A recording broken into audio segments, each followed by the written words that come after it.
अरे राम राम सरपंच. जगलो की नाही आम्ही शब्दाला. आलो की नाही गुरुजीच्या घरात.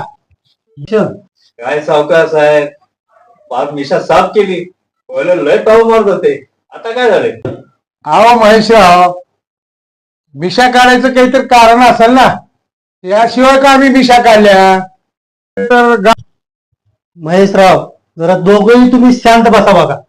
मी काय सांगतो सावकार, येत सर शिक्षक आहे का नाही शाळेमध्ये, हा आहे का? त्यांचं असं म्हणणं आहे की तुम्ही आता आता काहीतरी टोमणे मारताय, काहीतरी विनोद करताय. राहिला गुरुजी, भूल क्षमा असावी. हा. नाही काय खेळाडू गतीचे माणसं आहो आम्ही. हा, कसं आहे माहितीये का, लय नाराज झालतो गडी अरे नाराज होऊ नका मास्तर, लेकरं शिक्षित करा. हा